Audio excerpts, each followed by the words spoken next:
bringing visibility to parcel delivery. I'm speaking with Donna from the Heide. She is Chief Commercial Officer and founder of Parcel Perform. Hello, Donna. Hi there. Thanks a lot for having me. And thank you for being with me. I really appreciate it. What is driving the need for greater visibility in parcel delivery today? So I think if we look at the last few months and the whole COVID situation, we saw a huge boom in e-commerce, and with a kind of increase of buying online, there's a lot more parcel delivery as well. But the more deliveries we saw, the less capacity the market had. So another interesting development that we saw was the fact that a lot more kind of merchants are using a lot more carriers to actually deliver their parcels. But the more carriers you use, the more complex the orchestration of these carrier gets, and the greater need we have for visibility, because customers these days, they really want to know when their parcel will arrive. And best case, we don't send them to the page of the UPS and DHLs of this world, but the merchant actually gets an opportunity to keep that contact with the customer on the last mile, on everything that happens post-purchase, because that creates a lot of loyalty opportunity. And therefore, when we develop Parcel Perform, we wanted to make sure we have a global standard across all the carriers that we're tracking to provide this data back to anyone that's actually shipping parcels. Okay, so what is missing right now, though, in achieving visibility? You referred to the fact that you don't want customers to have to go to the UPS site or the FedEx site, which is largely the way it works now, right? It says there's a button that says track your package, and it takes you to the courier site as well instead of the merchant site. This is your vision, though, of not having to do that. Yeah, because we keep forgetting what actually happened before that. Before that, someone spent a lot of marketing dollars to get someone to join a website to buy something. So you're really trying to optimize this whole online shopping experience. But then the moment the customer buys something, gives you the money, you go, you know what, now that I have your money, I'm going to deliver something, but please go and figure it out with the carrier. That's a huge opportunity to kind of also disgruntle your customers. You're basically losing all the trust. You're giving this last part of the experience away to your carriers.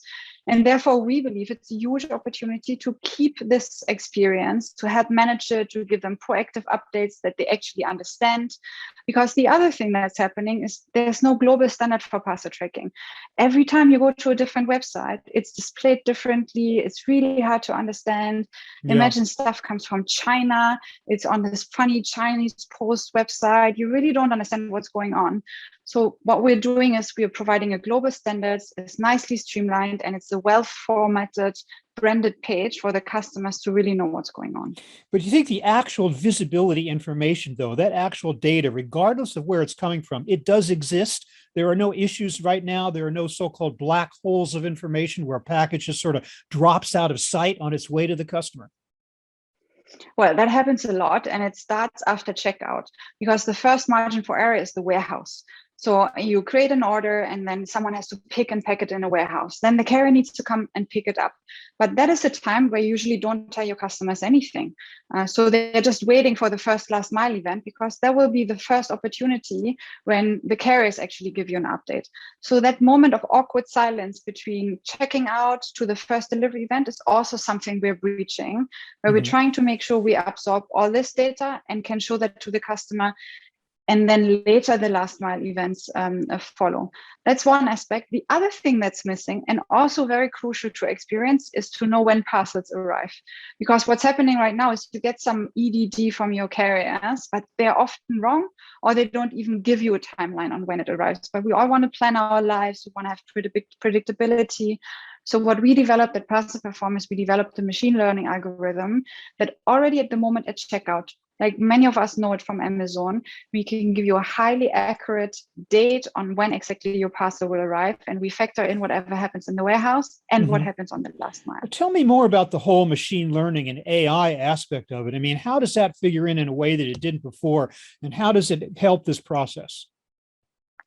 Yeah, so obviously, once you have streamlined data, which is the fundament of what you need, and that's why we have all these integrations, 800 carriers, one global standard, you need that to apply machine learning applications.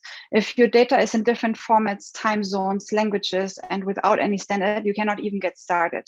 So that was the fundament we developed. And with that, there's a lot of use cases that you can apply, especially to logistics. And we started just with one use case, which basically helps us to say when the parcel arrives. And the opportunity in this are humongous. On the one hand, you avoid that you have a need for redelivery, failed delivery, the customer is not at home, because you proactively kept them up to date. But the other opportunity obviously is for the merchants, because that hugely drives checkout conversion rates. Mm-hmm. Do you think that this helps small players in the parcel business? I mean, right now it just is, at least in the United States, maybe you could speak more to Europe as well, a market that's dominated by parcel giants right now. Does this technology and this capability open the door to smaller players being able to thrive as well? Yeah, 100%. Because we, on the one hand, we work with the merchants, and merchants want to get the best possible solution, which means not always to work with just one carrier, but multiple carriers. So there's anyway a need for standardization. But if they start working with the smaller players, they had even more complexity, because that's another data source, that's another website that might not be fully optimized for the end consumers to go to. So there's a huge opportunity by unlocking this friction that you have working also with smaller players and making sure it's anyway consistently managed by Parcel Perform in the brand of the retailers. Mm-hmm. The other opportunity is obviously also for these like smaller providers. They often don't have the best tracking front ends. They don't really have an API-based service.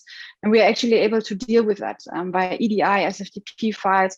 We can help them to aggregate their parcels, and we can even provide them a visibility layer, so a tracking platform for their customers, the merchants, to access the data as well. Mm-hmm. Or we help them to piecemeal it together. If they are not doing the whole delivery themselves, we can aggregate this last mile data for them. What do customers really want today? I mean, we hear all the time it's all about speed. I want it in 2 days, then I want it in 1 day, then I want it in the same day, then I want it in an hour.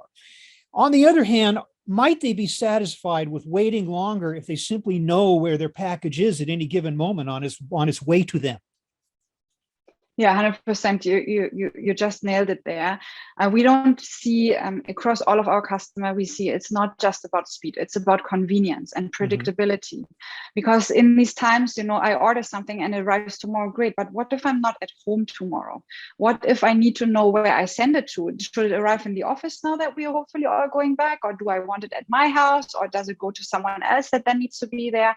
So the element of predictability to really have convenience in last mile is a huge one. We see it with the trend of delivering to lockers, not just from a cost perspective, but convenience. They are always open. It doesn't get stuck on some postal offices where you have to queue up. And we also see it with customers loving to shop online at Amazon, because if you shop there, you get it next day, but specifically also you really have this predictability on when it arrives. If you can offer that at checkout already, to say if you check out now, your parcel will arrive then, and that is the huge asset and exactly what customers want these days. What do you see happening in the next few years, Donna, as customers adopt this so-called new normal? Yeah, there's obviously a lot of stuff going on, and it's a very exciting time to be in logistics. We never in so much demand. We see it with like hiccups on logistics, less capacity on all the carriers. So it's a super exciting time to be in. But I think what we are also seeing is that there's a few major players, and Amazon is at the forefront to it, that show us on how these things are done right now. E-commerce doesn't stop at the checkout. It stops at the last mile experience when you actually receive your parcel, to figure out intuitive way to update customers on where their orders are, to use it as a branded opportunity for your brand, to give them a predictable forecast on when it arrives, and to also give them more delivery options is another huge trend that we're seeing in the market. The other thing that we're seeing, and probably you have a lot of guests talking about this, is visibility. Even for the shippers of the parcel, you want to know how well your carriers are performing, where the stuff is. But I think one thing that we will also increasingly see is, if you just have visibility but it's not actionable, there's nothing much you can do with it. It's bad, but you actually need a way to make it actionable. So I believe that on top of all these visibility debates, we will see a lot more actionable, the need for actionable and concrete outputs here. And yet it does all start with visibility. Donna van der Heide of Parcel Perform, I want to thank you so much for being with me today to talk about the state of the parcel delivery market, where it's going, and how important visibility is to its success. Thank you very much for being with me today. Thank you very much for having me.